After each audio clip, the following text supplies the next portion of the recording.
Well, hello. Welcome, everyone. Welcome to Hack the Box Ottawa, the June 2021 meetup. So, yeah. Hi, everyone. Hi, Rana. How are you? Good. How are you? Good, good. So today we're tackling Tentacle. Let me show everyone the agenda for today. So the box that we're doing, we were supposed to have a private stream because Tentacle was active, but it retired about a week or two ago. So now we're streaming on YouTube. So that's what we'll go through. You'll also have access if you're a member and connected to our dedicated server to Beep and Popcorn. So if you're connected now, we will only remove access sometime tomorrow morning.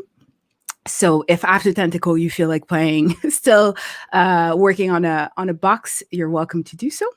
So that's it. We also put the write-up for Tentacle in the Tentacle channel. It's pinned. I think that's what you did, Rana, correct? It's pinned in Discord. Pinned to the channel.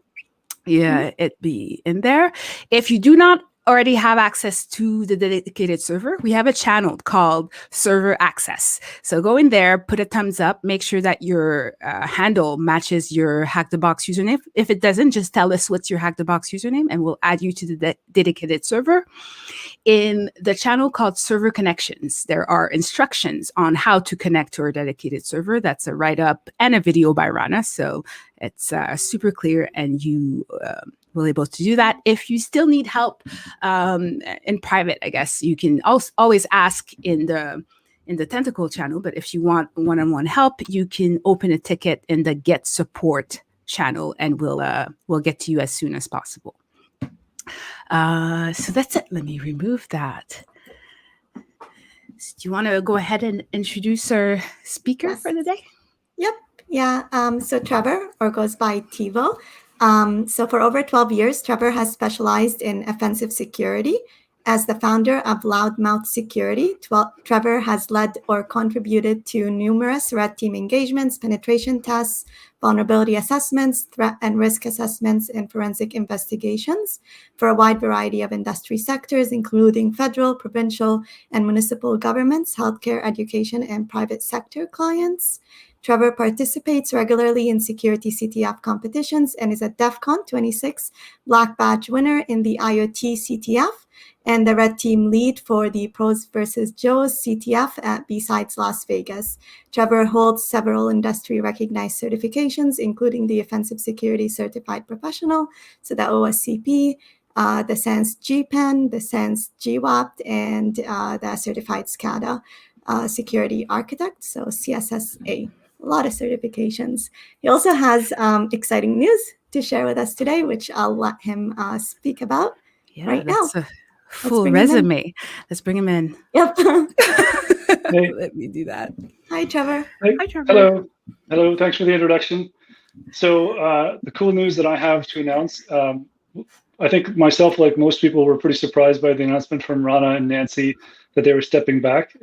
So I assembled a team of some great individuals, people that I've worked with before and people that I currently work with, and we offered to step into the organizing role for the Hack the Box Ottawa meetup. So I want to introduce that team right now. It's myself, John Shapransky, Darren Bell, and Mitch Tyler, and I'll get them to give a quick introduction.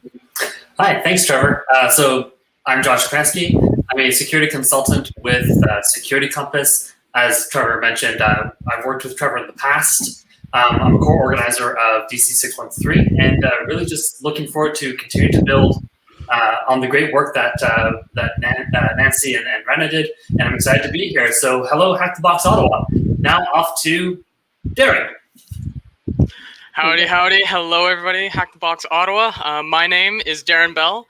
I am one of the 2 co-op students that work with t1v0, and I am a Carleton University student. I'm in my 4th year of computer science, specializing in computer and internet security. I'm super excited, and I was super honored when t1v0 asked me to be a part of this team. And I love the community that's here, and really plan and really excited to continue building off the work that Nancy and Rana have created. So, and then I'll pass it off to Mitch. Hi everyone, my name is Mitch Tyler. I'm currently a student at Carleton University. I'm studying computer science with a specialization in computer and internet security. I work with t1v0 currently. I'm super excited to take this over and continue on the hard work that Nancy and Rena have already put in, and really hope to keep this meetup as it is and just keep it great. Thank you. That's awesome. We are super excited to have you take on it. We thought, Rana, you can correct me if I'm wrong, but at first we weren't sure if anybody would be interested to take over at all. And we had actually plenty of people apply, and good people and people that we didn't expect wanted to take this on. We also had people who just stepped up because they didn't want the meetup to go away, and they're like, I don't do this, but I'll do it if you need us, right? And that was great. Until you find someone else. You find someone amazing. Else. Yes. Yeah. So we were super touched by the community and everybody wanting to get involved. But it was a great surprise, like to have you all apply as a group as well, having diverse experience, diverse background, and be able to come on as a team. So that was, I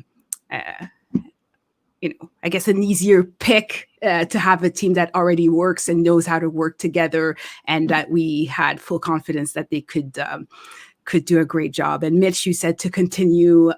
I don't know what the word. I don't remember the wording you said, but I think what's exciting to me is that I know that you'll take this on and do something different, right? You won't have to copy paste what we did and bring it elsewhere. That's what's exciting to me. I'm excited to attend those meetups that are organized by you all, and also, if you don't know, like I know since we're virtual, there's our audience are from everywhere, but if you're local to Ottawa, I think it's really a huge gift that you're doing to the community. Trevor's been involved in the community for a long time. I used to be one of the chapter leader for OWASP Ottawa, and I remember Sharif Kusa, Gart Boyd, Paul Ionescu. Every time Trevor wanted to speak or they invited Trevor, they're just like, oh, it's going to be great. So he comes in with a great reputation. John has helped me a lot in the past as well. And great team, local to Ottawa. And I'm very happy for the community here that they have such a great team to take over. So thank you. Yeah, and we're really excited. Yeah, I was just going to say there's not much more that I could say that Nancy didn't already cover, but I'm very excited for the new team to kind of organize and take on this chapter. And I'm really excited to see what they come up with for this chapter. Yeah, awesome. So awesome. All right, guys, let's clear out and let me get to this walkthrough. Ready for Tentacle. All right, are we ready to go?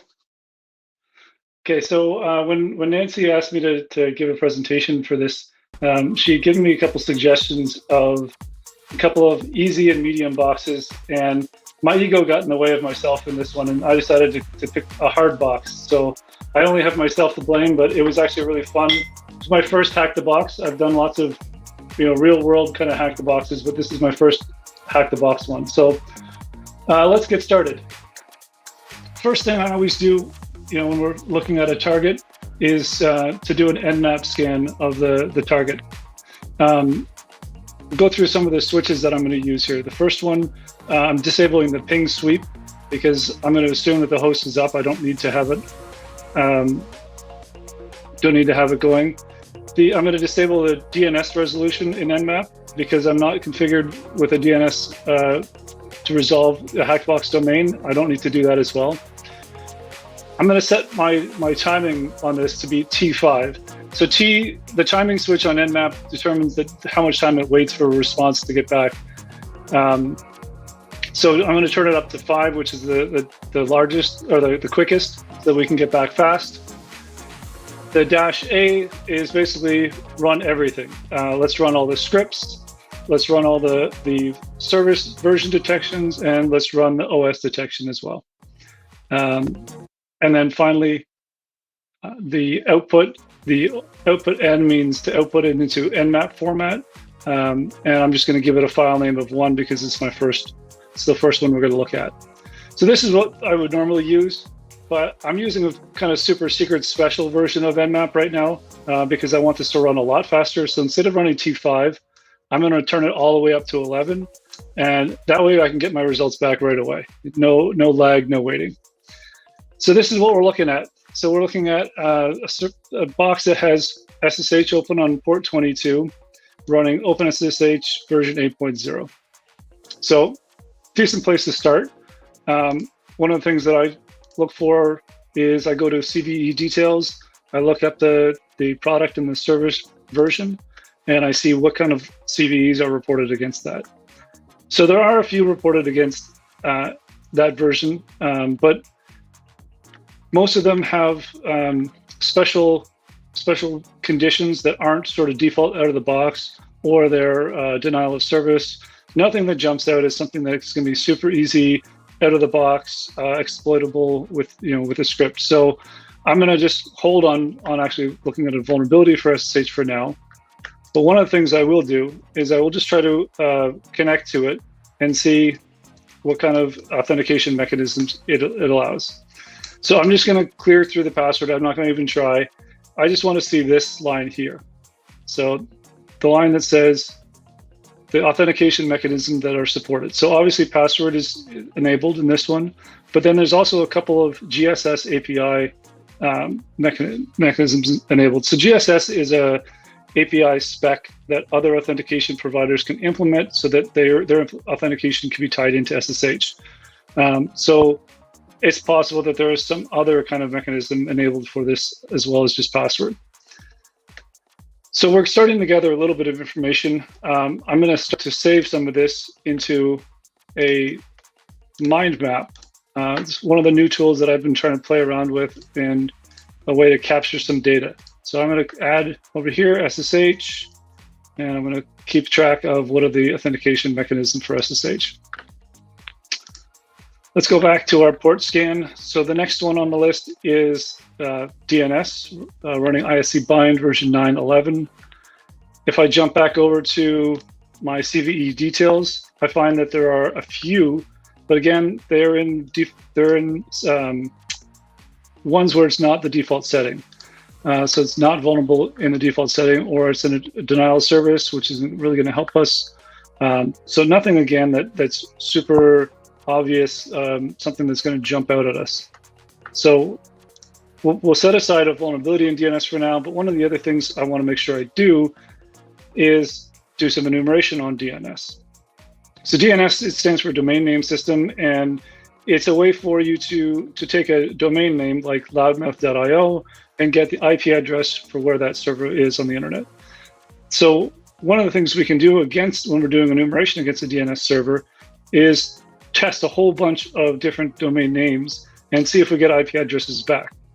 So because this is listening, we're going to do some DNS enumeration. We're going to specify the DNS server that we're going to target. I'm going to give it a word list. In this case, I'm using the Daniel Meisler sec lists. I'm just going to take the subdomains top 1,005,000, so a list of 5,000 DNS names or subdomains.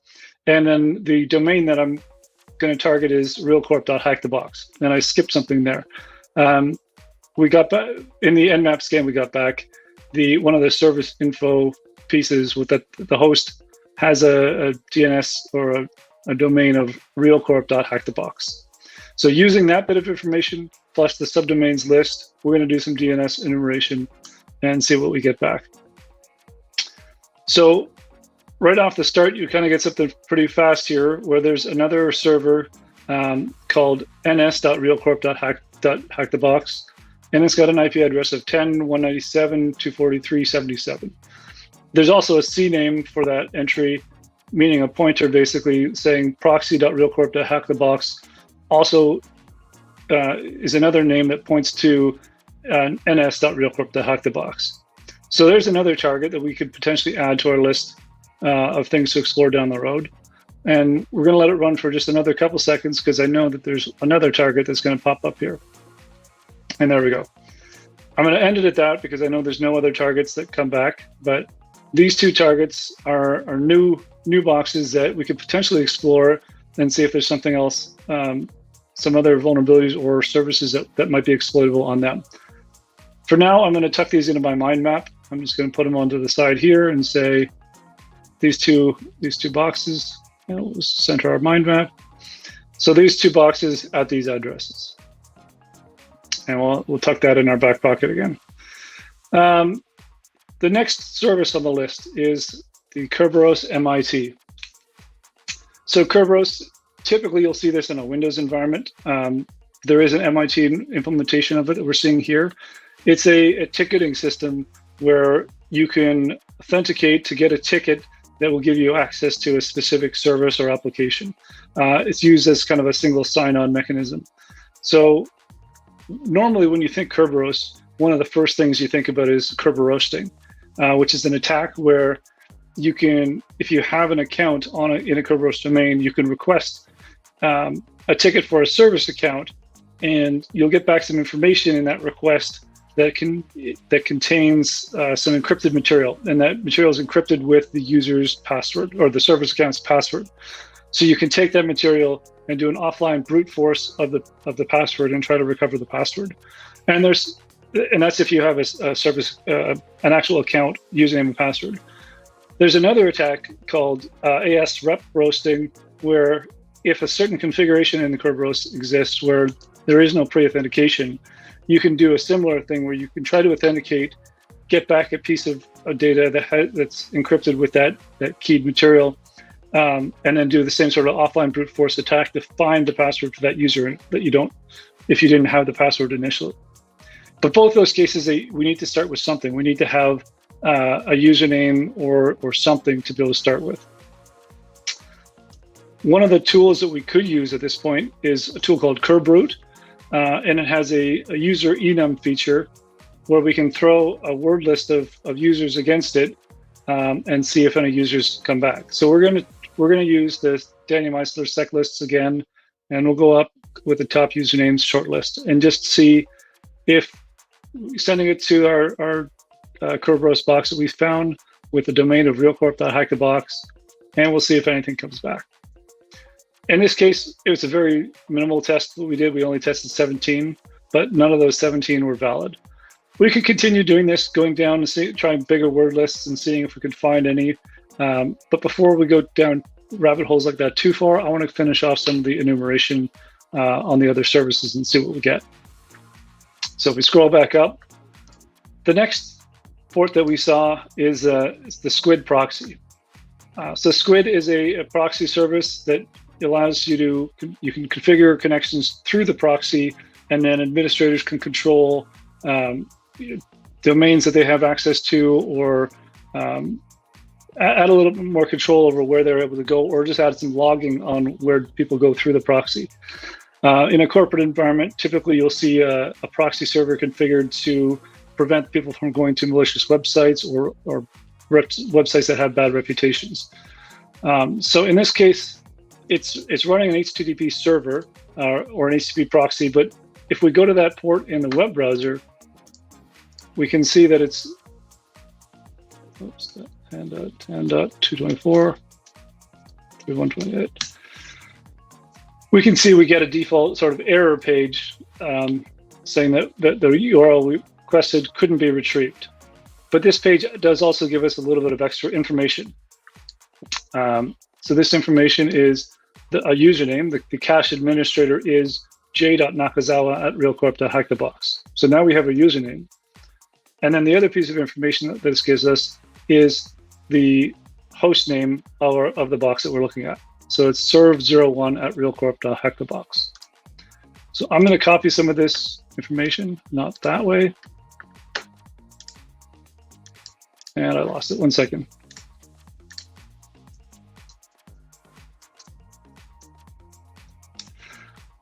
I'm going to copy some of this information. Copy it. That's the right one. And I'm going to shove that into my host file for now.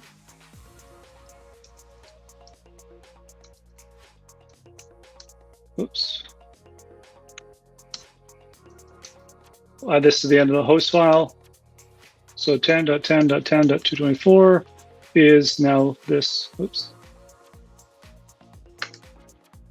Is now that host name. So we can exit out of this, saving that. And then the other thing I'm going to save is this username, realcorp.hackthebox. We're going to copy that and put that into my mind map and say, here's a username that we have, .hackthebox. One of the other pieces of information that I forgot to keep track of is that there's a Kerberos service running, and maybe this is the GSS API that we're seeing in SSH. Maybe that's one of the other authentication mechanisms that's enabled. So now we have some information. We can try a few things. So now with the username, we can go back to Kerbrute, and we can try to brute force the username with some passwords. The other thing we can do is with another tool called from the Impacket library, we can try to do some authentication against the Kerberos domain, see if we get back some of that keyed material that I mentioned for the AS rep attack, and see if we can get something that we can then take offline and crack. So if we run the get np users, giving it the domain controller IP, telling it we're not going to give it a password, and the username j.nakazawa for realcorp.hackthebox, we actually get back a ticket. And so this ticket, as I mentioned, is signed with the user's password. So we can take this offline, take it to something like Hashcat, and do some password cracking against it. Now, I could throw this in my password cracking rig, but it's going to make my room really hot, and I'm going to sit here twiddling my thumbs for a while.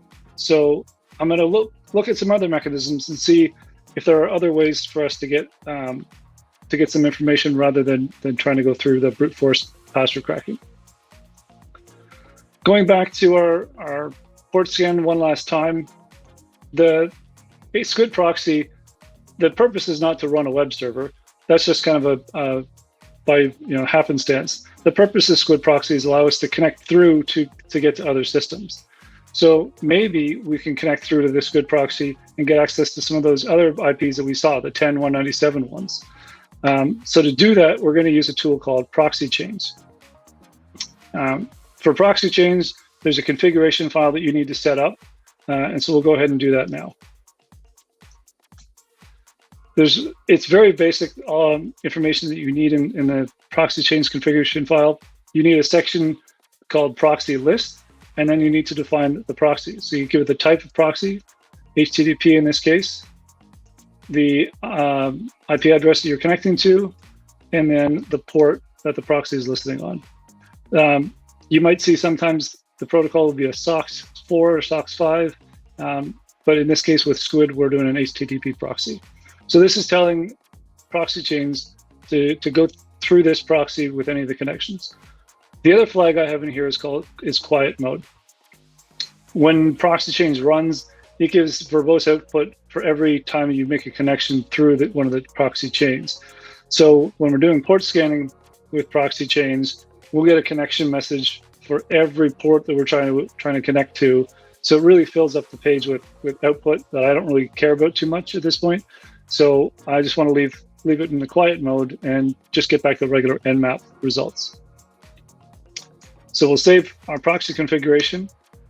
And now the way you use proxy chains is you type proxy chains, you give it the name of the proxy configuration file that you're using, and then you just type in the command that you're the command that you want to run. In this case, we're going to try to do an Nmap using the same sort of flags that we had before, and I'm going to see if we can connect to the other IPs that we saw through the DNS recon. So if we do that, we get back some disappointing results. So all the ports that we scanned on these boxes are filtered. So we haven't got any further. But at this point, I'm not even convinced that the proxy is working because sometimes proxies require authentication. Nmap has a script that will usually tell you if the proxy is open, doesn't require authentication. But the way that it works, it uses a connection out to the open internet to see if that proxy is open. Within the Hack the Box domain, though, you're not going to get out to the internet from this, so you're going to get a false negative potentially. So to see if this is actually working properly, I'm going to do a quick test where I'm going to try testing my local host. If I do an Nmap scan of my local host, I'll get back very different results than if the proxy is working and if I'm going through the proxy and from there scanning the local host. So this is a good way to sanity check whether the proxy is allowing the connections through. And that is not what I expected to see. Let me try. That's more what I expect to see. Sorry. So we'll see that in this case, we're seeing pretty much the same ports open as we saw on the other side. So we're pretty sure now that the proxy is working. It's pointing us back to the host that we're connecting to, not to our own local host on our box. There's a couple of additional services that we see open from the local side. Both, there's a Kerberos and an RPC one. Again, not something that jumps out as being super easily exploitable. So we're going to put our thinking cap on here for a minute and think, how are we going to get through to those other servers? So when I've talked about proxies before, I mentioned that proxies are a way for administrators to control access to certain domains or addresses. if we think about what's the purpose of the configuration of the proxy in this case, well, maybe the administrator is trying to control access between the zone that we're coming from, the 1010 zone, into the 10.197.243 zone. And that's why he's not letting us get through on the proxy. So if there's that access control rule set up to prevent us from going 1010 to 10.197, we have to find a way to bypass that rule. Well, what if we were to do a loopback? Because we see that this is actually open on the local interface as well. So if we did a chain of proxies where we proxied to the box, we looped it back to itself, now to that proxy, it looks like we're coming from a different domain or a different subnet than what we originally came from. And so based on those access control rules, maybe that will allow us to get through to some of the further servers. So easiest way to do that is to go ahead and try that.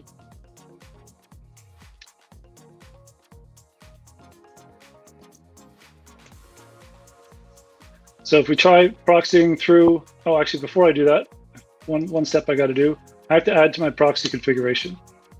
So I have to tell it, in addition to the proxy that we're going through, I want to then, after that, loop back, connect to the local proxy, and then exit from that to the normal destination.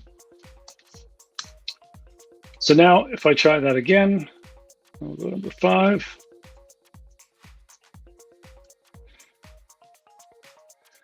We'll see what we get doing that special loopback. And that looks a lot better.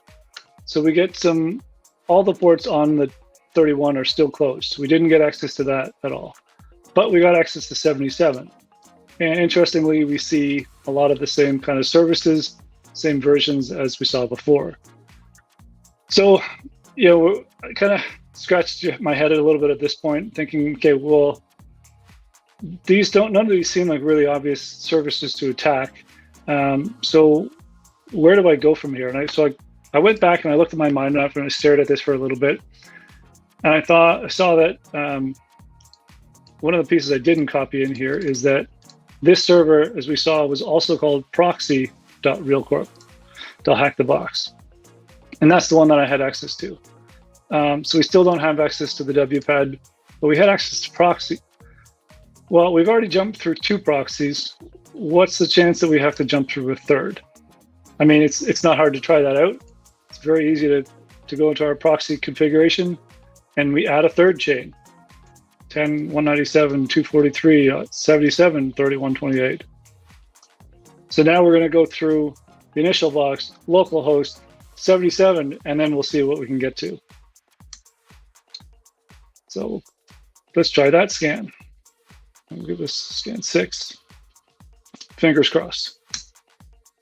And what do you know? That worked. So that proxy chain was enough to get us through to the final server that we hadn't received any information for. And this server also exposes something different. It exposes a web server, and I'm much more happy to try to exploit a web service rather than some of these other services. So I can configure Firefox to go through to run Firefox with proxy chains, pardon me, and start browsing it. But before I do any of that, there's other tools I could run. I could run GoBuster or FFUF and do a bunch of directory brute forcing. But before I do that, I had a thought already, because when I looked at this mind map data, the server name for that is very specific. WPAD it stands for Web Proxy Auto Detection. Let me double check that. Hang on. Auto Discovery. Web Proxy Auto Discovery. Sorry. So it's a protocol that is used to automatically configure browsers in a system so that they'll know which proxy server to connect to, so that the connections will work if you have proxies set up in your environment. There's kind of 2 mechanisms that are done either through DNS or through DHCP.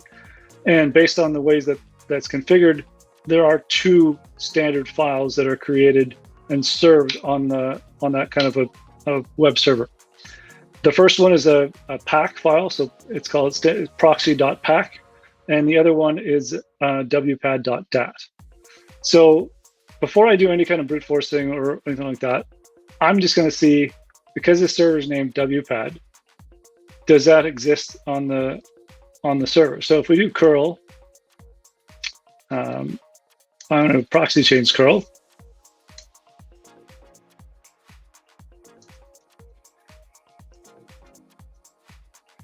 And so I'm going to go ahead and actually, before I do this, I'm going to put the WPAD RealCorp Hack the Box domain into my host file, because I saw here that it's a where did I see it? It's an Nginx server, and Nginx usually requires you to have a host header to determine which virtual server it's going to serve from. So if I just specify the IP address, I can try that.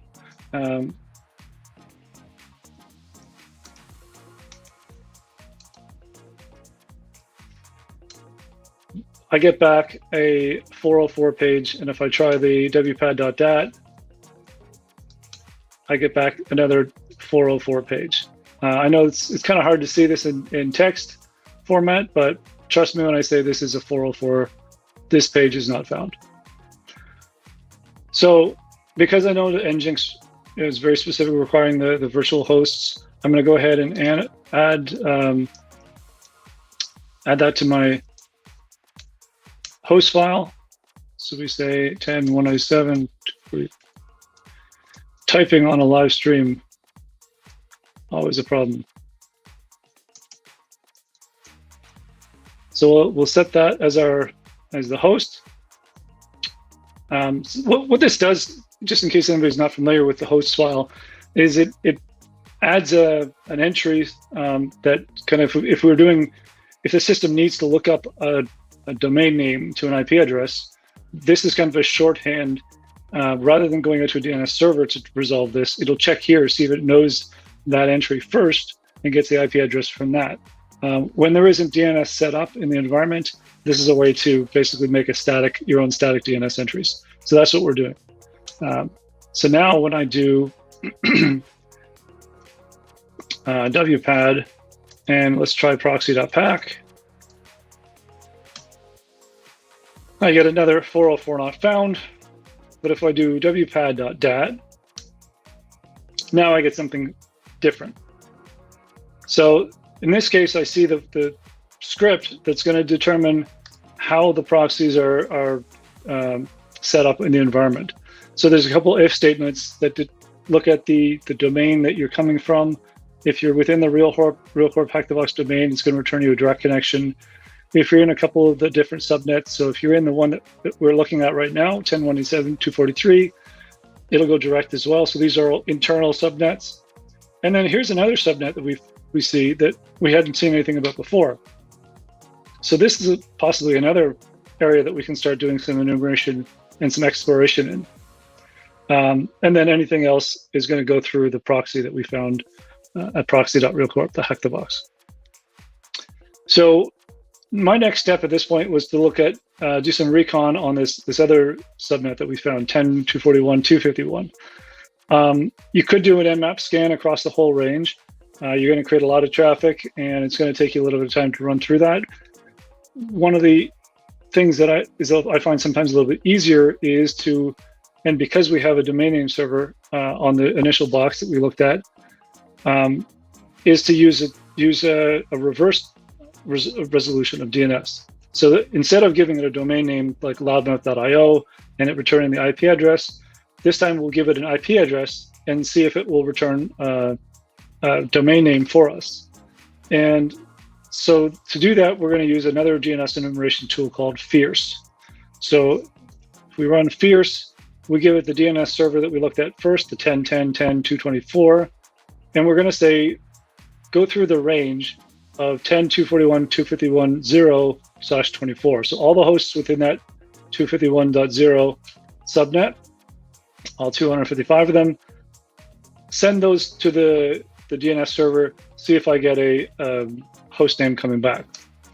And pretty quickly we do see that there is one entry in that box for an IP address that exists. So That was a lot faster than doing an nmap sweep across the whole domain. Only sent 255 requests, so it's a lot less traffic. And now we know exactly which host to target. So now the next step is to obviously do an nmap of that. So if we run through proxy chains again, because we were going to assume that I can't get to this from our 1010 connection. Wow. All right, there we go. And I'll give it the last 10.241, 251.113. And we'll see what we get back from this. And here we get back as one single service. So this is running the Open SMTP daemon. SMTP is the Simple Mail Transfer Protocol. So basically, this is a mail server that we found. And we can connect to it and maybe do some interesting things. I think this is a good place for us to take a bit of a break. People that, if you're following along, I know that I've kind of sped through a lot of the enumeration, but trust me when I say there's a lot of other steps to get to, so I wanted to get to this part faster. But if you follow it along and you want to try seeing what we can do with this service, we can try that in the break, and then when we come back, I'll show you what I did. Awesome. So just a quick note to the people that are following along. Since this is a retired box, the link for the presentation is going to be up after the presentation, so you don't have to. It is a hard box, so you don't have to worry about trying to follow along right now. You could just watch the presentation, and then later on either follow the write-up or the video to solve the box. And you have access to the box up until 11 a.m. tomorrow, so Monday Eastern time. Okay. So far, no questions in Discord, so we'll go ahead to a break, and then we'll come back. So we said 10 minutes, Nancy? Yes, see you in 10. Awesome.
where's your screen?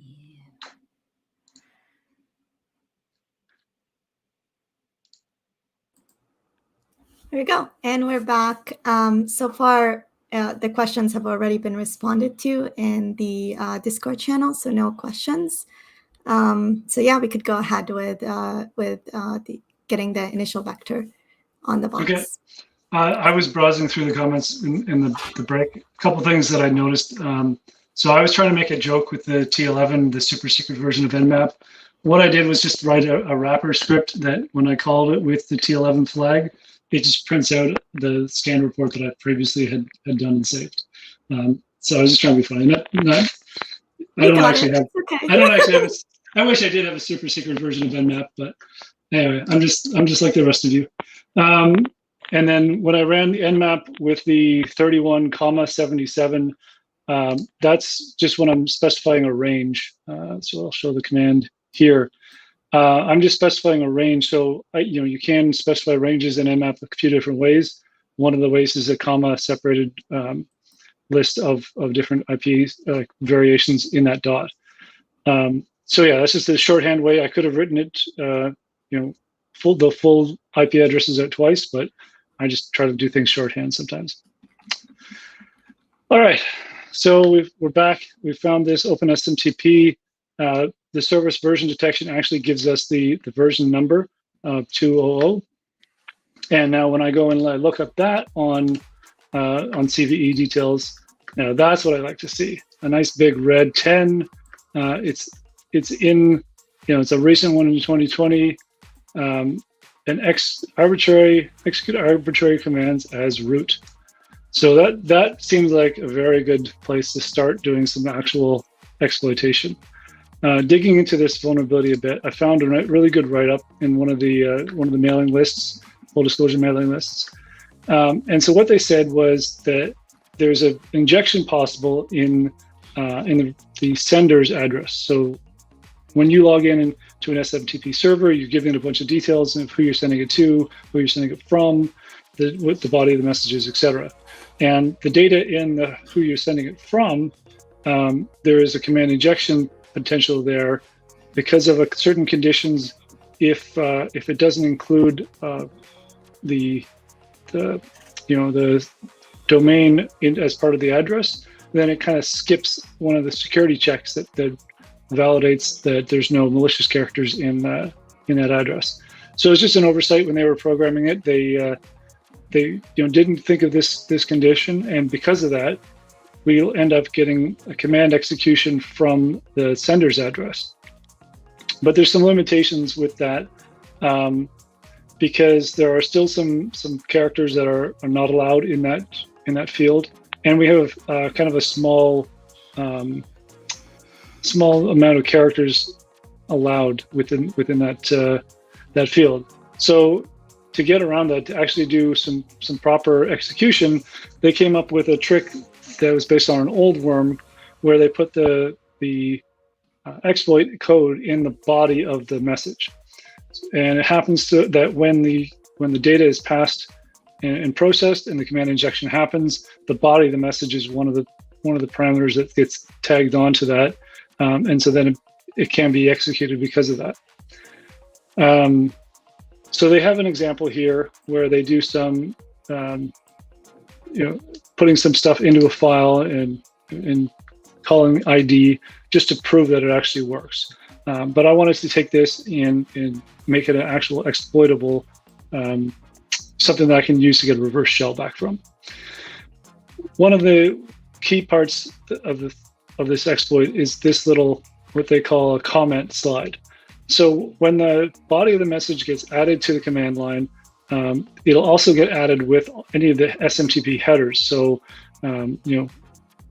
the version information about the SMTP server, whatever headers would be normally included in the mail body. So those aren't really going to be friendly to our command execution. And so we want to make sure that we get rid of those before we process anything that we want to actually execute. And the way they did that is they have a for loop in the recipient, where they're reading in the first 14 or so lines of the input, and they're just reading it in and doing nothing with it. and then they're calling bash or sh in this case on the rest of the data.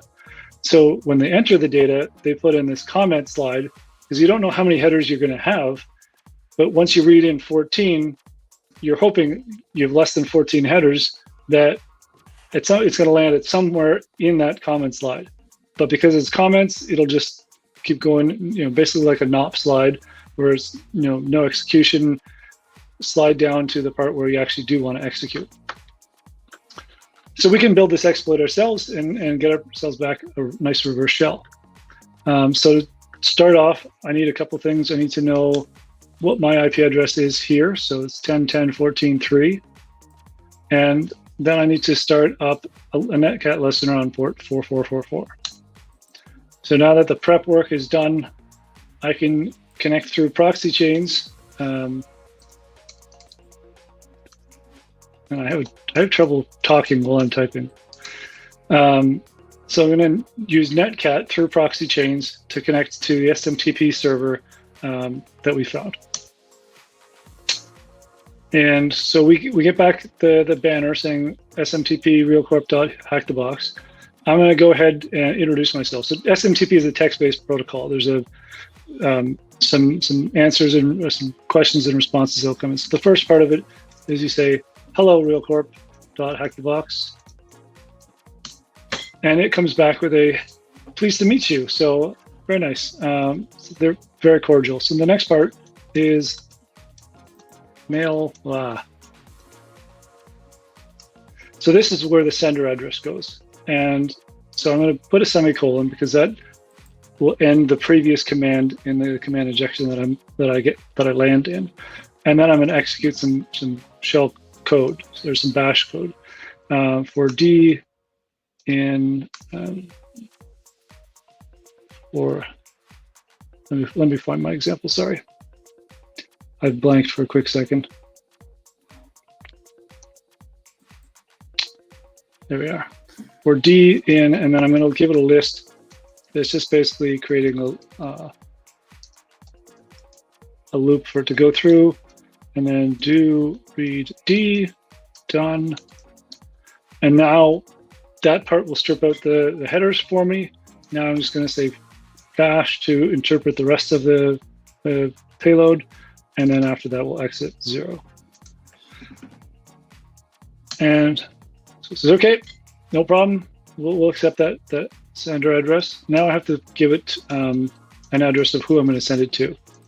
And I'm going to just try root because root, exists on most servers. So, but in this case, root actually is invalid recipient. So they're not going to let me send to this guy. So, go back to my mind map for a sec.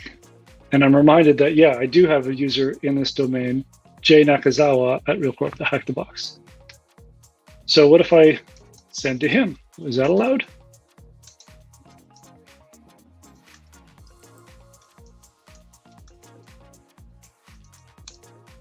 And yes, that recipient is okay.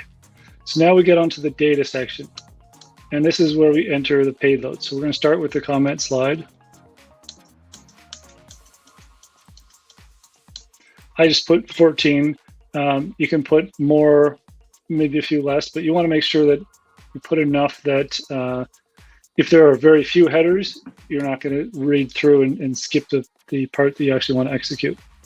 And then from here, I'm going to actually do, I'm going to do the little handy bash one-liner to say, let's pass a bash shell through the dev TCP function, and I'll give it the IP address I have, 10.10.14.3 to my port 4444, and then use some of the file redirectors to get the input. So this is, if you go to most reverse shell cheat sheets, you'll find this is one of the quick, simple bash reverse shells. But it's basically a way to redirect input and output through the dev TCP handler. So if we run that, and then we end our data with a dot on a blank line, it says message is accepted for delivery. And if we go over to our thing here, It should have called back. We will quit this and see, but it usually will call back before that. So I'm getting 10.10.14.3, 10.10.14.3. Interesting. So I might have done a mistake in my code somewhere. Yes, I do. I spotted it. I messed up the for loop in the mail from. So, all right, we'll just run this again.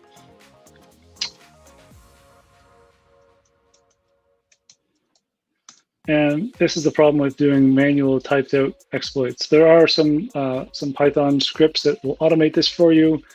But when I'm explaining something, I like to do it manually just because running a script doesn't show you what you're actually doing. All right, for D in 0, 1, 2, 3, 4.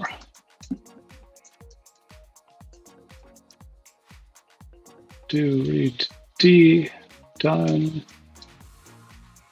hash 0. Okay, so that should work. I was missing the in my for loop specification before, so that was failing. 2, and we'll send it to j.nakazawa.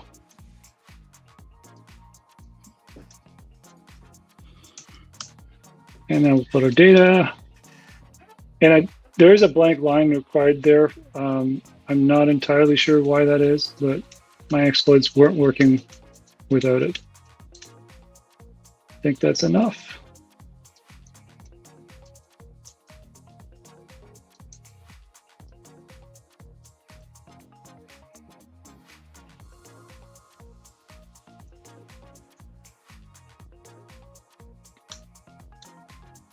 Okay, that one hopefully will give me a call back. And it did. All right, so now I have a shell on this box as root. That's pretty awesome.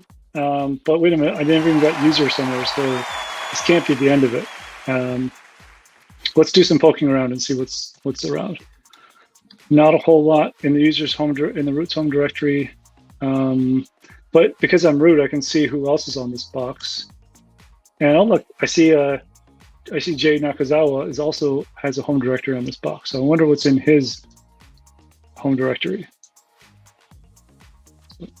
I do AL to list all the even the hidden files. Home j.nakazawa at realcorp. No, just j.nakazawa, pardon me. So if we list this home directory, see mostly the same files, but this file is actually different. So this file kind of sticks out a little bit. MSMTPRC. I'm not familiar with what this is, but it's different than what root had in their home directory. So let's cat it and see what it is.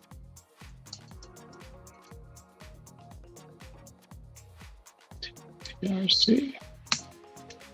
Well, that's pretty cool. So this seems like a configuration file for the mail account. And look at that. It gives me the user's password in clear text. So let's just copy that. Thank you very much. And if I jump back, I can quit out of the mail server here. Maybe the easiest thing to do is to do j.nakazawa, SSH j.nakazawa, and if I can put his password in. And okay, that didn't work. So that's a little bit of a stumper. I was stuck here sitting for a little while thinking about this and go back to my mind map and peruse what I know and what we think we might know. So SSH didn't work with password, but there's still this GSS API, and we think that maybe Kerberos is enabled as the GSS API provider because of the Kerberos daemon that's sitting there. So how do I create a ticket that I can use to log into SSH with? So to do that, there's some tools that you need to install in Kali. So sudo apt get install krb5 user, I believe is the package. Yeah, KRV5 user is the Kerberos user tools package. So with that installed, there's a couple utilities that it gives us that will allow us to create a connection to the Kerberos to KDC and get a ticket. Before we can do any of that, we have to set up the configuration file for KRV5. So sudo nano ckrv5 conf. The most basic version of the KRV5 has these kind of these three pieces in it. So you need to tell it what the default realm or default domain that you're going to be authenticating to is. In this case, it's realcorp.hackthebox. And one thing I found with this, as other things in Linux, case matters in this. So that did need to be all capitals. And then you have a definition or more details about those realms. So for our RealCorp Hack the Box realm, one of the options we can specify is the location of the KDC. And that's the main box that we need to communicate with to get a key. I think it stands for Key Distribution Center. So that's where we need to get a ticket from. So we'll give the IP address of the box that we're connecting to. And then the last part is you need to have a mapping from a domain to a realm. So in this case, we can just add the host that we found, serve01, and is going to map to the RealCorp Hack the Box domain. With these pieces in, now I can just run some tools like kinit to initialize a Kerberos session for j.nakazawa, and it'll use those settings in the configuration file to go to the right to the 10.10.10.224 address. So okay, it prompts me for a password, and if I paste my password in, oh, it tells me password incorrect because I guess I pasted it in improperly. Let's copy this again.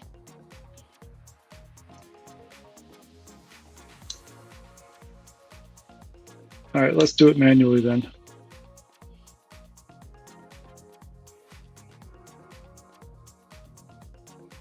Okay.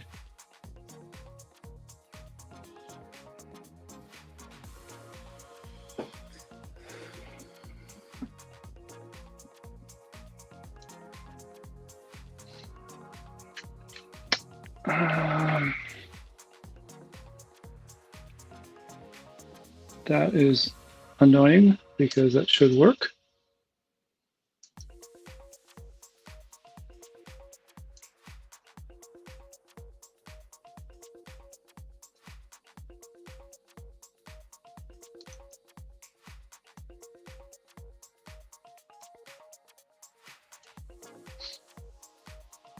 RealCorp Hack the Box, server1. Let me check my host file.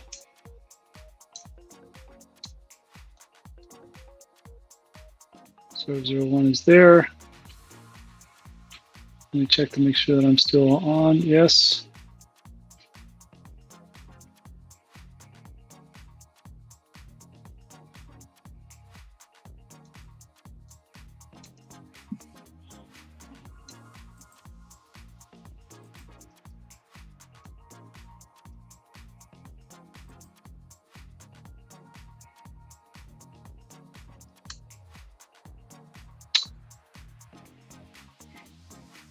That is a problem.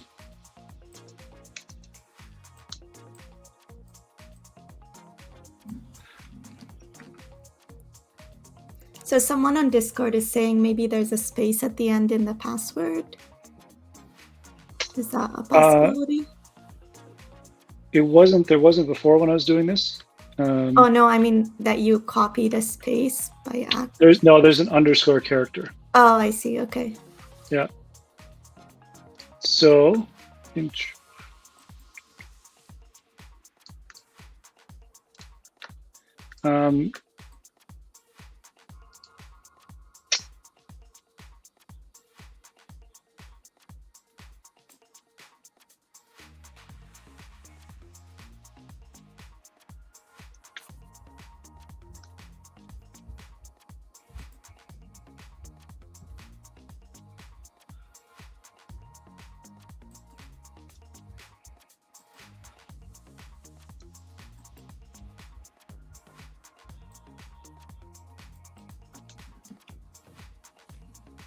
Okay.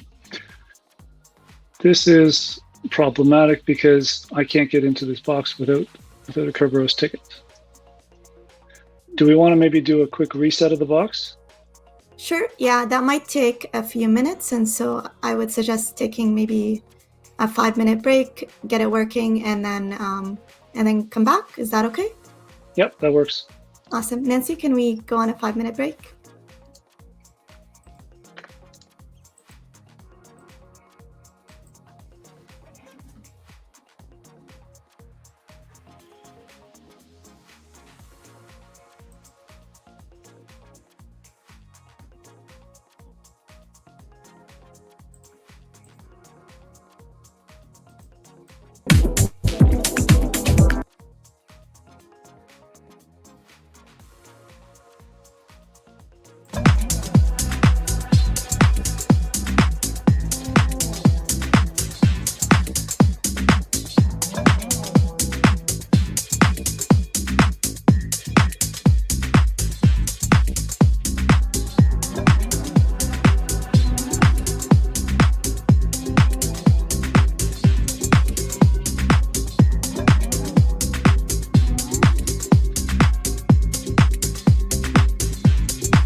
Do you get All it right. working? I did. Thanks. Awesome. Curse of the demo gods. Thanks. Awesome. Curse of the demo gods. I don't know. I don't know. Yep. Reset the box and it seems to work fine. Okay, so picking back up where we left off, we have this password that I'll copy, and we can do kinit J Nakazawa. So this is going to try to initialize a Kerberos session to create a ticket. Don't tell me it's going to break now. Okay, that scared me for a second. And okay, no response. That's what I was hoping to see. So if I now list my tickets that I have, you'll see that I have a ticket for J Nakazawa, and it expires in a day. So I'm good. So now if I try to SSH, it may attempt to use that. It does attempt to use that Kerberos ticket, and now I have a shell. And I do ID. Who am I? I'm the user J Nakazawa. LSAL, and there we find our user flag. Boom. Okay, that's awesome. It took us a long time to get here, a lot of different hops, but now we're running as a user on the box. Now we can do the next step, which is privilege escalation. I think there was a break planned for here, but do we just want to continue on because of that unscheduled 5-minute break? Yeah, I would suggest just continuing on, just in spirit of finishing on time. Yeah. Okay. So there's a few different things that you can do once you land on a box to do enumeration, but the easiest, quickest thing that I like to do is just to run a priv checker. The one that I've been using lately is LinPeas, I've been told is how it's pronounced. And so what I'm going to do is I'm going to try to get that onto this box and run it. I can quit out of this. I don't need this box anymore, so I can exit there. And maybe I'll just open up a new tab. It'll be faster. So I'm going to curl the LinPS from GitHub onto my local box. And then I'm just going to run a Python 3 server. So this will serve from that local directory on port 8000 in this case. So this is just a very quick shorthand way to get a server up on the box that can serve files so I can move them to another server. So going back to our J Nakazawa box, from here, I can curl my IP address, and I should check to make sure that it's still the same after that. It is. So I can curl from my IP address, HTTP 10.10.14.3 port 8000 linps.sh, and I'll just pipe it right into sh just to go ahead and execute it. But because it's going to spit out a lot of output, I'm also going to pipe it into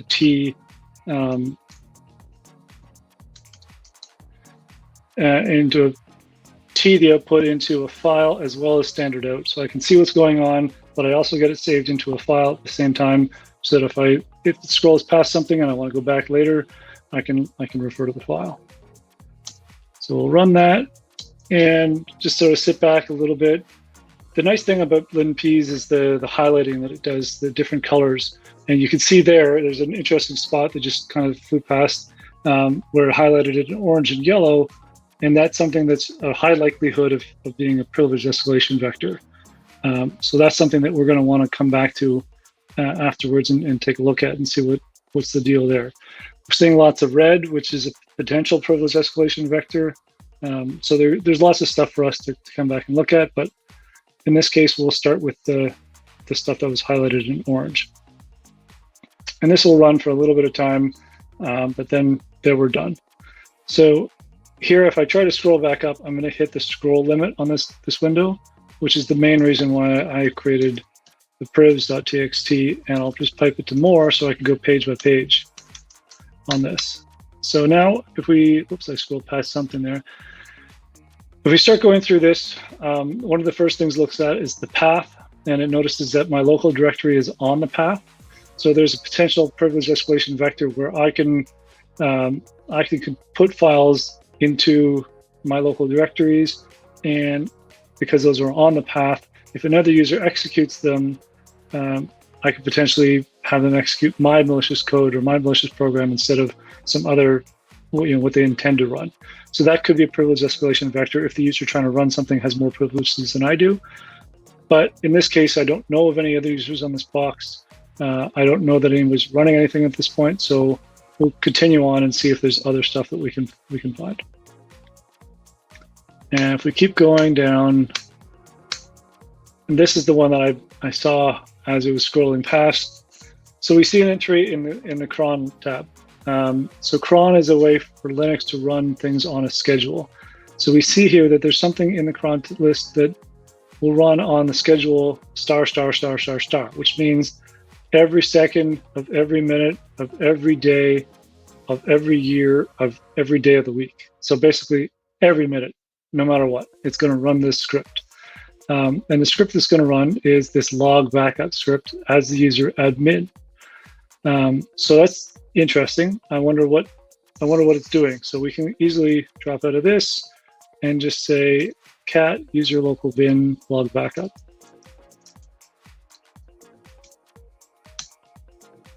So this script is pretty small, but we see that what it's doing is it's running rsync, which will remote sync or copy the files from one directory to another. In this case, it's copying stuff from varlog squid into the home admin directory. And then it changes directory into home admin. It runs tar to compress the access and log and cache logs, and then it deletes those files. So basically what this is trying to do is it probably, like the name says, creating a backup of the squid logs, of both the access and the cache log. But what it's doing is it's copying an entire directory into the admin home directory. And so when you have write access into the home directory of a user, that's a very good potential privilege escalation path, because think of, for example, the case of authorized keys under SSH. So if you write a file to the .ssh directory /authorized keys and you put your public key into that folder, then you can now log in to that user as them, because they have it's a way for SSH through SSH for them to authorize you to log into their account. So that's cool. Let's see if the trick though is to see if we can actually write to this varlog squid directory. So if we look at the permissions on varlog squid, we see here that there is write permissions for the group, and the group is squid. So one thing, if we maybe skipped over, is if when I looked at the groups of who I am, ID, we notice that our user is part of the squid group. So our user will have write access into that folder. Don't have read access, so I only have write access. But that's enough to get something in there to get it copied over to the home admin folder. So we could do something like write a .ssh/authorized keys with our keys and have it copied over. But wait a minute, let's go back to our mind map for a second. We know that the authentication mechanisms for SSH are just GSS API, or now we know Kerberos, and password.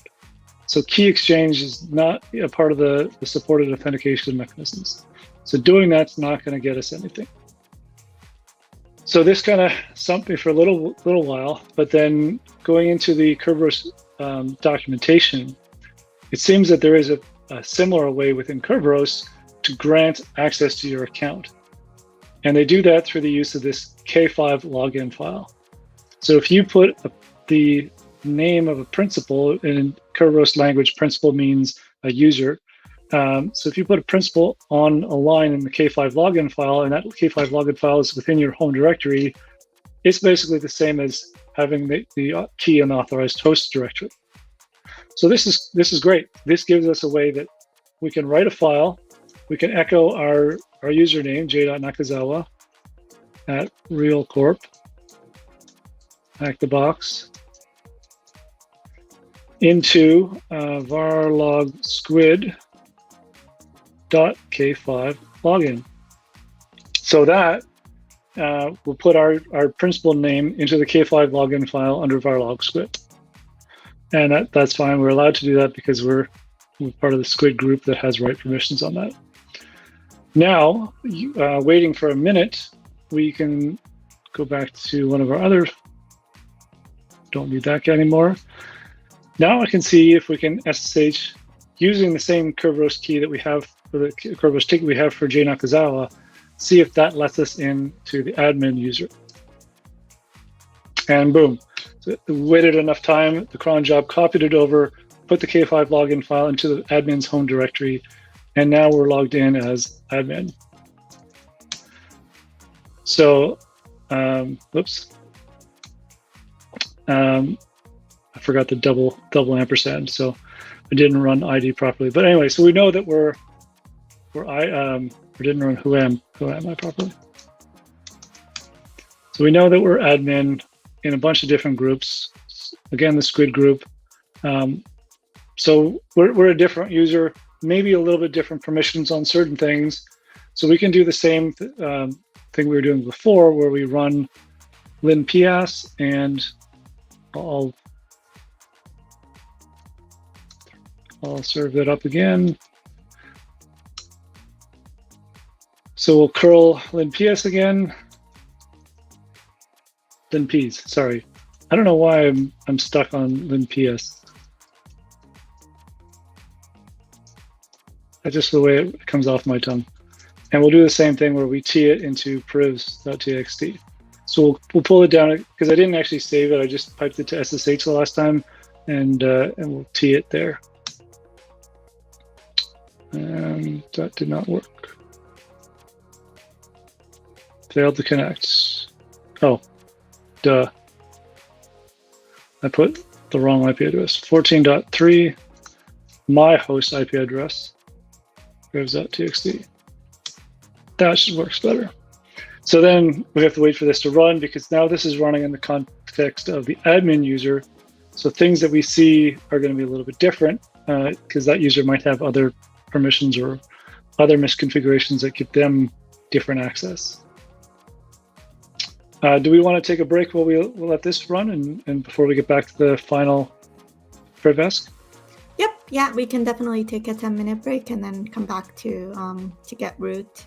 Nancy, can you put us at 10 minutes break, please? Thank you.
Hi, everyone. We're back. So there's a few comments, questions in Discord. Again, everything has been answered, but I'd like to highlight some of them. So someone says, never seen Kerberos implemented with Linux. It's cool to see this in action. That was actually the first thing that I thought when I nmapped the box, because when you ping it by, I think it's the time to live, the TTL, you can tell whether it's Windows or Linux. And, seeing Kerberos ports and the time to live was, I think, 64 or 63, which means that it's Linux. I was a bit surprised that it's not a Windows box. So I guess my question is, how often do you see this in real life? This is actually the first time I think I've seen this as well. I haven't come across this not that I can recall. I mean, I've been pen testing for over 12 years, but I don't recall seeing anyone that had an actual Linux implementation of Kerberos that they were using in their environment. Awesome. So I think it's pretty rare. Yeah. Okay. That's what I told Nancy when, we were kind of testing the box out, but I wasn't sure because I only have like 2 years of experience in this field. Okay. And then someone else asked, why are you running LIMPs again? But you answered that question. Do you want to just go over it again? Yeah. So when I ran LIMPs the first time, and thanks to my buddy who texted me and said there's even a P in the logo, so it's obviously LIMPs. But I ran it the first time. I was running it as the J Nakazawa user, and so everything that the LIMPs script is checking is based on the permissions of that user. So now that I'm a different user, I'm admin, I may see different things, may have access to different files or different settings because of the permissions for that user. So that's why I ran it a second time. I could do, you could do other stuff. You could do some more manual investigation, but LIMPs is so exhaustive that I find it's just easy sometimes to do that and then dig through the output. Awesome. I think that's it for questions for Tentacle. I know some of you are having issues with connecting to Beep and Popcorn.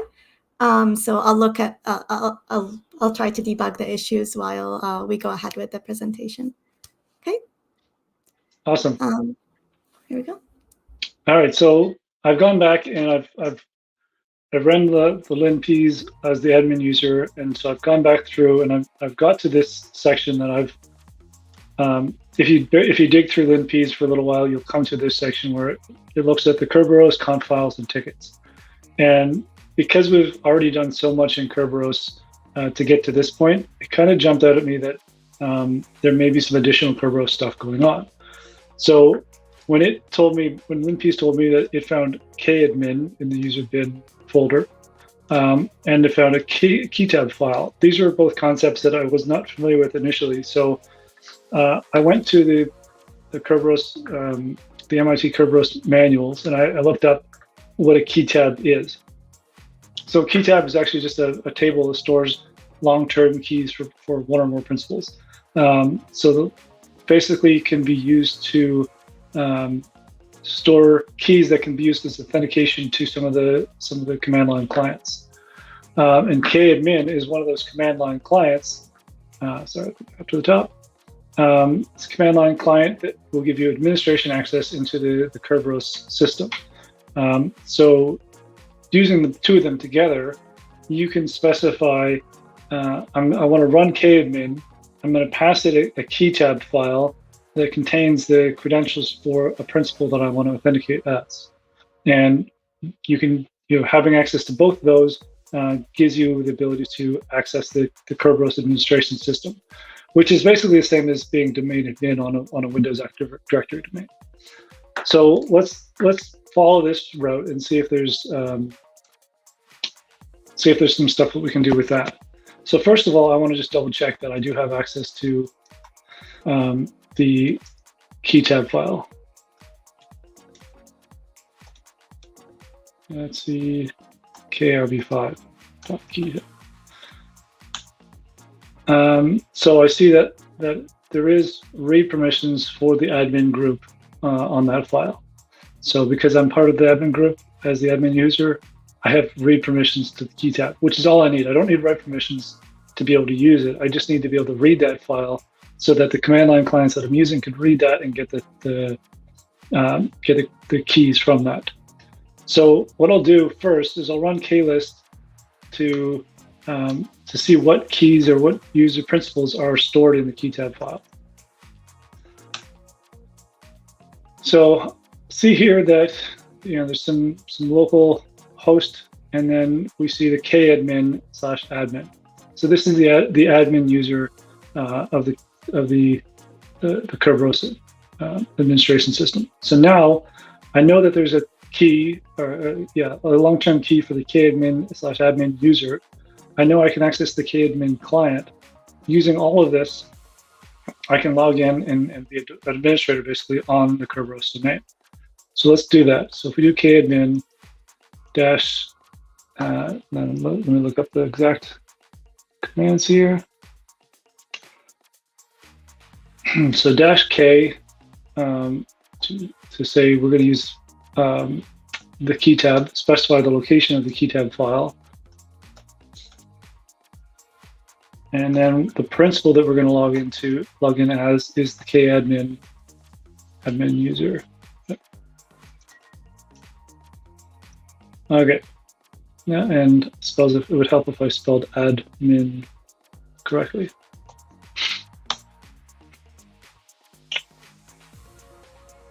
Couldn't open the log file. Authenticating this principal kadmin with the key tab file, KRB5 key tab. So that looks like it worked. I have a kadmin prompt. So here I can see who else is principal in this Kerberos list principals. Sorry. Who is a principal in this Kerberos system? So we see our J Nakazawa user, we see the kadmin user, and we see the host, but we don't see a root user. So there's no way for us to change the root user's password and log in that way. But neat little thing that we can do is we can add a principal. So we can add, say, let's add the root user as a principal within the Kerberos system. And when we do that, it asks us to specify a password. So we can just give it a password. And so now we've created a Kerberos user for root, and we've given it a password. And if we do list principals again, we'll see that we've added the root user.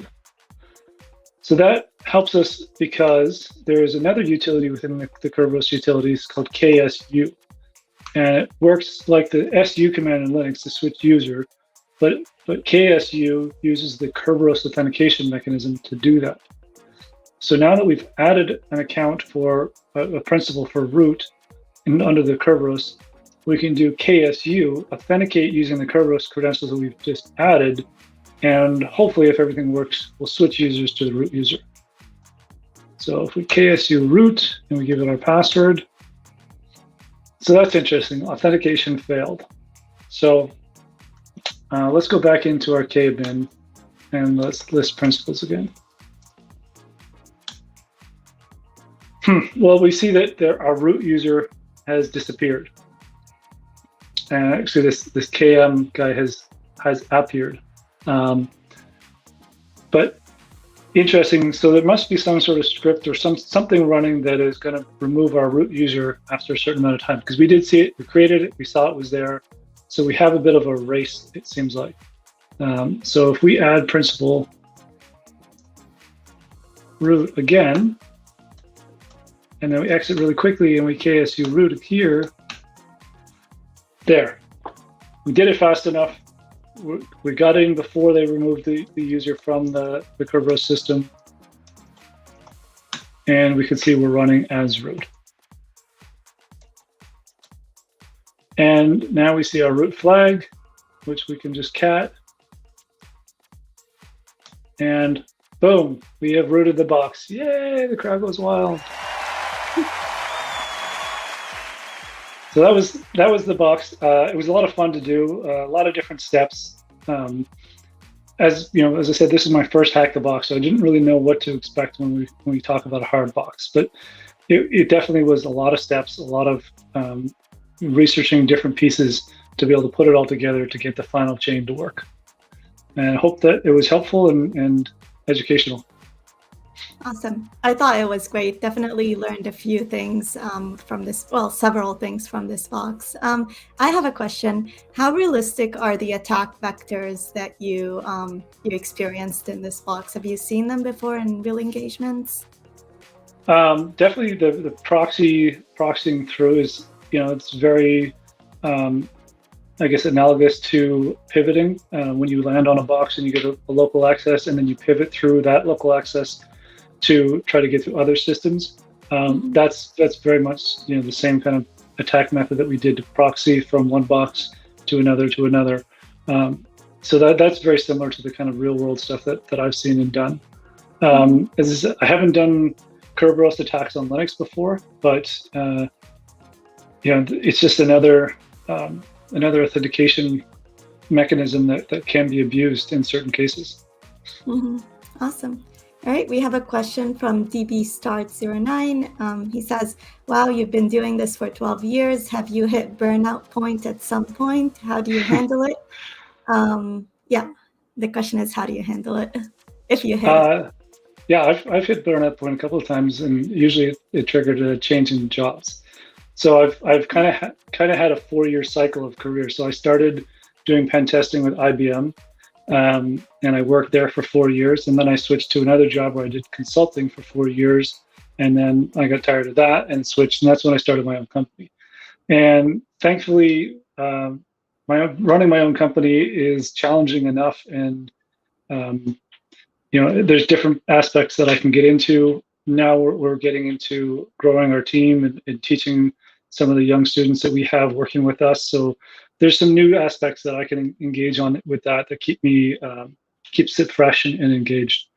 But yeah, I definitely have hit the burnout a couple of times, and at one point almost walked away from computers and technology altogether.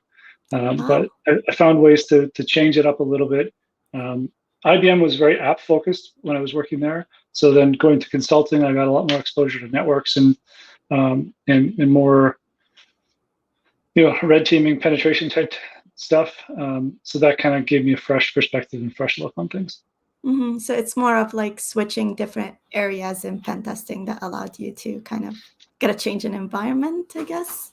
Yeah, for sure. And I think one of the new challenges that I've been working on recently is getting into vulnerability research, where it's not, I'm not just like, I'm still doing the same sort of things, but more in depth for longer.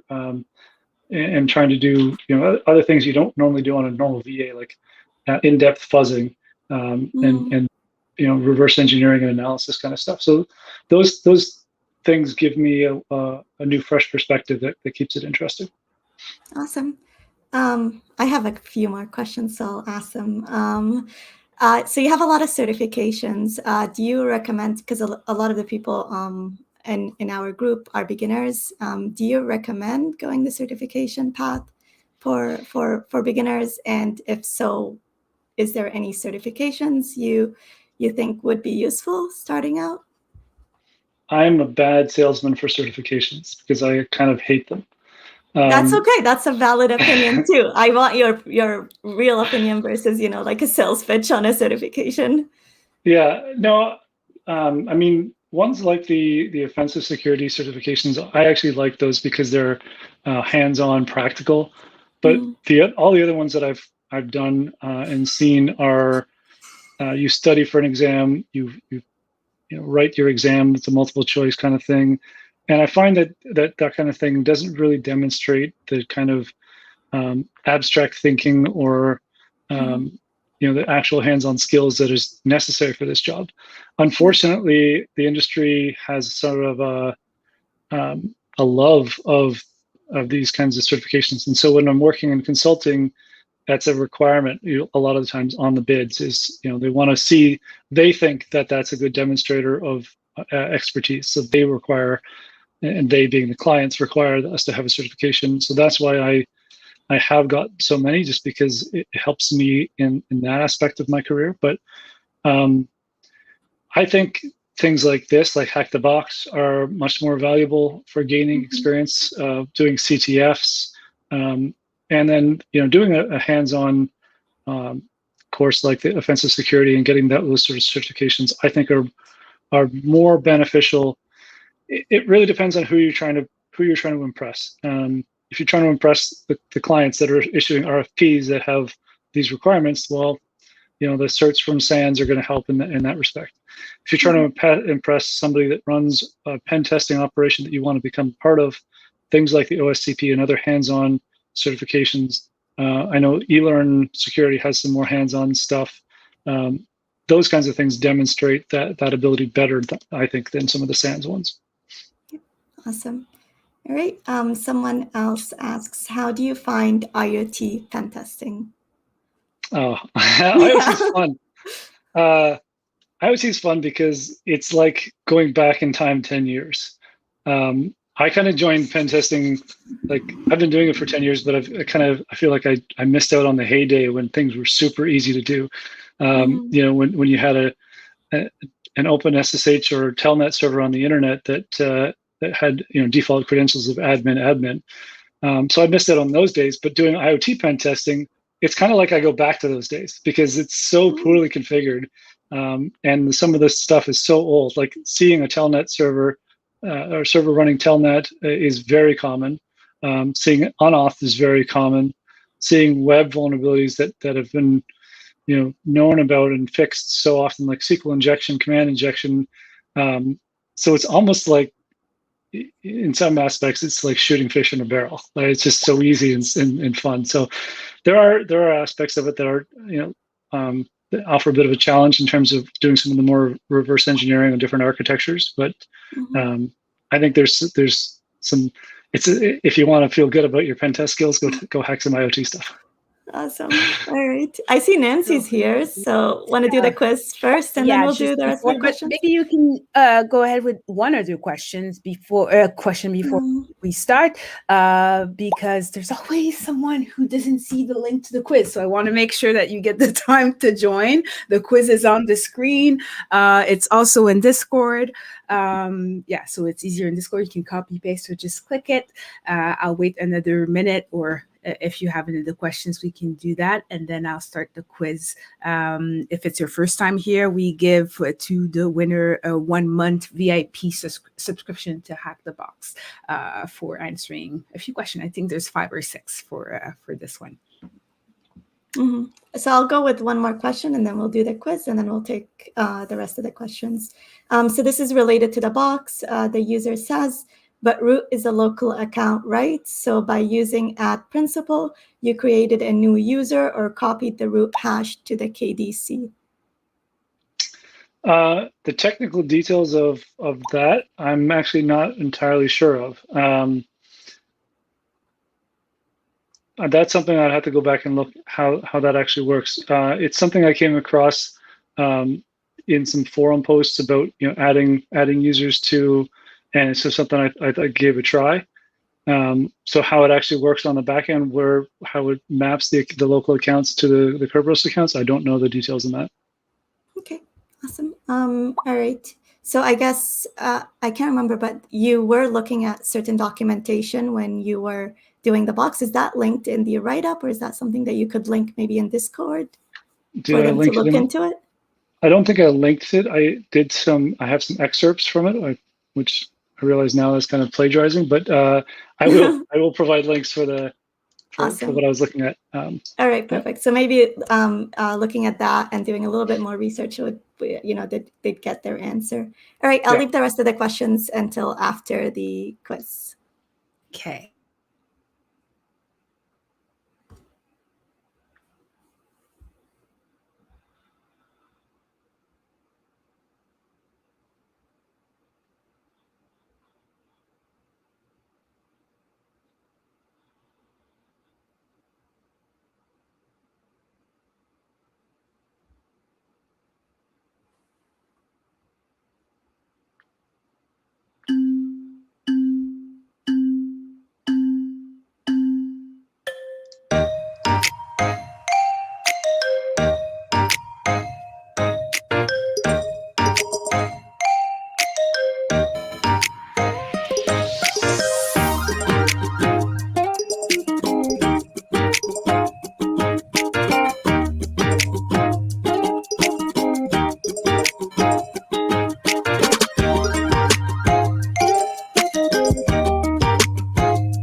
Maybe another 10 seconds for the last person completing the quiz.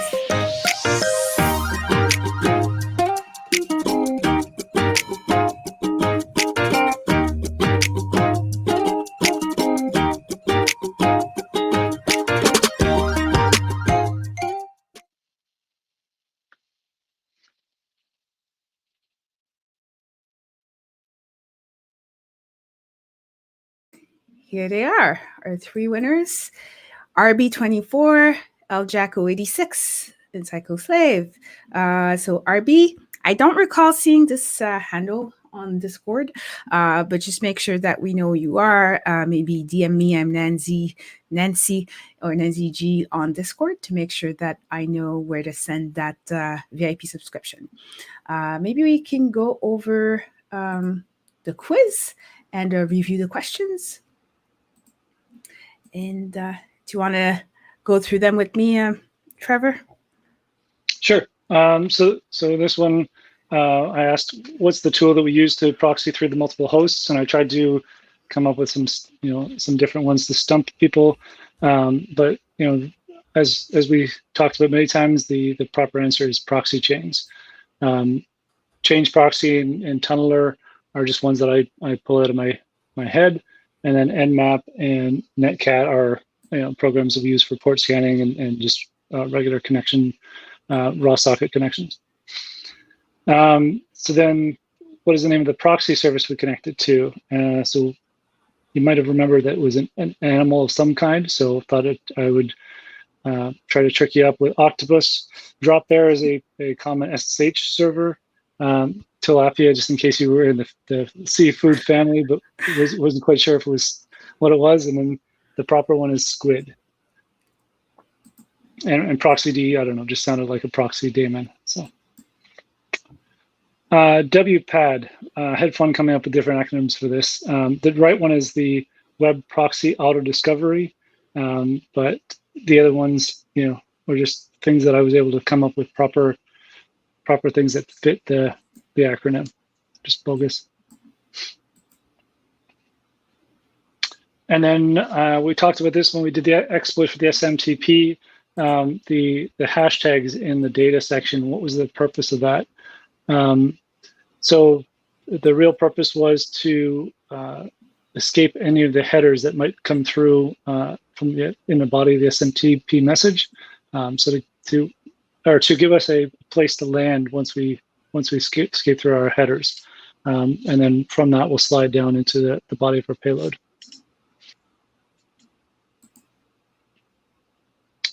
And I think I mentioned this a couple times, but when we're talking about users in Kerberos domain, we talked about a ticket, but a ticket is an authentication piece. It's not the user. Token, again, is sort of same idea, but in Kerberos, a principal is what we refer to as a user, and it could be a user or it could be a service account, but they're referred to as principals.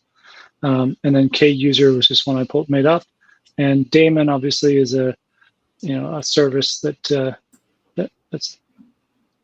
I don't know what the proper definition of daemon is, but it's not the right answer. I think that's it. That's all it is. That's all we have. Let me stop sharing my screen. Perfect. So let's do this. Do you want to continue on with a question, Rana? Yeah, there was just one more question. Oh, actually two. One of them is, I guess someone that is new to Hack the Box asks, how do you know you've finished the box? Do you get root access? How do you know, to stop there, to finish the machine? I can actually, Trevor, go ahead and answer that one. I've done a lot of Hack the Box boxes, so I can also answer that one as well. Yeah, so this was my first one, but I played other CTFs where the goal is once you get an account on a system, you look for a specific file that has a flag. So when I landed on user and saw, or as the J Nakazawa user, saw the user.txt, I knew that was the flag for the user part of it. And then similarly, when I was able to get the root account, the root access, and I found root.txt, in the same format as that, I've realized that that's the root flag. And then once I had the root flag, that's the end. There's nothing else that, Hack the Box asks for user and root flags to demonstrate ownership of the box. So that's where it ends. Yep. Yeah. So just you see in the UI, in order to get points for the box, if it's active, it just asks you for the user flag and the root flag. So those are the ones that you need to get. The boxes are not connected together, so you don't have to do any, I guess, post enumeration in order to move from one box to another. So there are specific boxes. There are specific environments in Hack the Box where you could do that. They're called Pro Labs, and it's more of a network versus single boxes. And so in that situation, I've never done any of the Pro Labs, but in that situation, I think it's a little bit harder to determine, to get the points of, when you get the user flag and the root flag, and then you still have to do post enumeration on the box in order to be able to pivot to other boxes. But again, that's not what we covered during today's meetup or in previous meetups. And I don't know if it'll be covered in future meetups. That would depend on Hack the Box giving us that environment. Yeah, talking about future meetups, actually, I wanted to bring in Mitch and Darren. I'm putting you a bit on the spot, guys. But I just wanted to know if you had discussed, John had to drop off, that's why you're not seeing him. But if you had discussed on your future plans for the meetup, if there's anything you can tell us about what you had planned on doing, changes, anything that we can look forward to. So, Yes. Oh yeah, you go, TiVo. No, go for it. I've talked a lot. No, well, yeah, I guess maybe just you've talked for like 2 hours for the box, so I guess you could take a break. I know on things that I'm going to be working on, looking forward is trying to bring some younger audience to to Hack the Box and talking. I have some connections within Carleton within a bunch of different societies in which I'm getting a bunch of new people and into this community and really starting to learn all about other people who are new to Hack the Box who might not know about this community and have these resources. So that's going to be some of the things to look forward to, is hopefully that we can get some people who are a little bit newer from a bunch of different universities and that can come in. That's great. That's great. I know it's always been a challenge, even for OWASP. Again, we've always wanted to work with universities, but it's really hard when you're not in there or don't have a contact to you write to computer clubs and they're just like, leave us alone. But when you already have a foot in there and contacts, so I think that's going to be great outreach work. Awesome. And so we've talked about a couple of other ideas. I think everybody likes the format that this is done in, and one of the things that really attracted us to this meetup and wanting to take it over is the level of technical content. It's really hands-on, really technical. You're learning about tools and techniques, and we definitely want to keep that keep that going. But there's some other things we talked about, maybe adding on to it in terms of extending some of the social component of it. Right now, we're kind of limited to virtual, but because of that, there's some interesting new virtual spaces that open up. That one of the ones John proposed to us. Do you guys remember the name of it? Mitch and Darren? Basically, it's an online community, like an online environment where you log into, and then you have an avatar. You walk around, and then you can meet up in little groups, and then the video screens will come up, and you'll be able to chat within those little groups. So we thought one of them is called Toucan. I don't know if that's the one, but I think I've seen two that are similar. Yeah. So that's one of the options we might explore, is to add something like that onto the meetups at the end, to add some, some networking and mingling. And then, we've talked about some other ideas. Maybe one of the ideas that I pitched that we'll explore a little bit is sort of crowd hacking, I call it. So one person that's maybe not as experienced, sitting at the terminal, taking input or feedback from the group on what to do next and what to try next, and doing that. And we'll see if we can come up with a way to make that work and make that interactive. Oh, that'd be cool. That sounds great. Excellent. That's an idea Nancy had as well, if I remember correctly. Oh, yeah? Yeah. Great minds. Run out of time. That's good. So, and we're obviously, we want to be super approachable within the community. If people have ideas, suggestions, we're open to listening to that and talking to that. And we're hoping that, yes, GatherTown. Sorry, you just posted that, and I noticed that's the one, GatherTown. So that's something that we may look at in the future. That's exciting. Awesome. I think you had another question, Rana. Yeah, so just questions that the audience had. One of them, which was way back, asks, how can we learn IoT pen testing as students or as beginners? So where do we get started? So a great place for that is another side project of mine called IoT Village. And right now it's kind of operating not the same as it was, but once we get back to physical in-person conferences, what we do is we set up a small area of that conference where we have a bunch of IoT devices, and you can come in and you can try to hack them. We put a CTF network together where you can try to get points by exploiting the boxes. We also have some labs that we've built with that. We'll do it for people that have never done hacking or IoT hacking at all. We'll walk you through the steps on how to exploit a couple of the boxes, and give you that sort of intro to it, so that then you can take that information or that knowledge and go to the CTF. In the meantime, we're running IoT Village virtually, so we do have an online version of the labs. So at different conferences, we'll run that. So you can check the website iotvillage.org, see where we're going to be next and where those labs are going to be hosted. That's really cool. Awesome. I have a question, and I'll ask Mitch. How has it been being an intern for one of the greatest hacker in the city and and even beyond, and to intern, and how have you improved? What have you learned? Just tell us about your experience working with Loudmouth Security. Loudmouth has been awesome. I've really enjoyed it. Both Trevor and then his other business partner, coincidentally named Trevor as well, are awesome at really, really caring about, our progression and making sure that we always have the resources we need to succeed and stuff like that. I have nothing but good things to say about my time there so far, and I look forward to, finishing out my co-op term. Cool stuff. Maybe if you get him one-on-one, he might say something differently, but that's what I would expect. All the good stuff's coming out. That's good. That's good. So yeah, well, thank you all again. I think now people understand why we were so excited for everybody to meet you guys, and why we were not so sad to leave, because we think that it's a great new beginning, and we're glad to see it continue and see where it goes.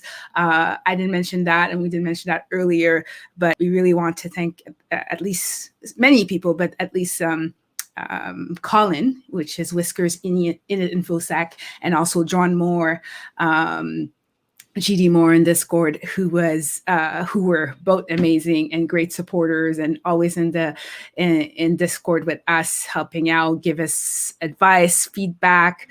Most of the box recommendation were from, I think, Colin, giving us different, reasons why one would be better than another. So yeah, their support was amazing. And thank you to the community for coming along and just being excited about all this and making this meetup as cool as it is. And and keep coming. Yeah. And on behalf of the community, I think I speak for everyone when I say that you two have set up something really amazing here, and your work is super appreciated. You will be missed, and hopefully we can fill the shoes and keep this going as good as it has been over the past year. Oh, for sure. I have no doubt. And Rana, you're disappearing, right? Like you have no other projects. Is that correct? You're joking, right? Yeah, that's a huge joke. Like one of the things why I couldn't manage this anymore is because like I'm involved in a million things. And one of them that is like really taking up all my time right now is my YouTube channel. And so, and right now I'm just doing Web Security Academy videos. There's other stuff coming up in the future, just a matter of time. So yeah, I had to kind of prioritize on what I wanted to drop to avoid burnout as well, because I also have a full-time job and volunteering in other aspects as well. and cert studying as well. So it just became way too much, too fast. And so I had to prioritize what to keep on and what to let go of. And like Nancy said, initially we were sad because we thought that, this whole thing is going to end after we kind of built it kind of from scratch. We had the help of Hack the Box, but we, building the community and so on. And the reason we were sad is because, a lot of our community members are beginners, and this is where they get to communicate with other people. This is where they get to make contacts. This is where they feel, like it's a safe environment where, it's okay to be a beginner. And to ask questions. And so we were sad that that's no longer going to be available to the community. But when we put out the CFP, and a lot of people that were very qualified applied, including Trevor and his team, we were really happy to see, that this will go on. And so, less sad and more happy right now, because I am excited for, what's going to come with this chapter. And just because I'm not organizing it doesn't mean I won't be involved. In terms of as a participant this time around. Yeah, can't wait for that as well. So, go ahead. One other thing I wanted to mention, we talked about how we submitted ourselves as a team of organizers. That's just because we talked and we knew each other. Doesn't necessarily mean that we're closed and we're not open to having other people join us and be part of the organizing committee. So I just want to put that out there. If there are people that are interested in working with us, we're happy to have you working alongside us and giving us your ideas and making this community as good as it can be. Awesome. That's why you guys are a great team. Just saying. Yeah. So if there are no other questions, it's goodbye for now, but we're around. I'm in Ottawa in the community. I'm sure you'll find one of us somewhere, and I'm remaining in the Discord, and I believe Rana as well. And yeah, we'll see you all soon. That was a great meetup. Nice to meet you, the new team, and see you next time. Bye. Thanks, everyone. Bye.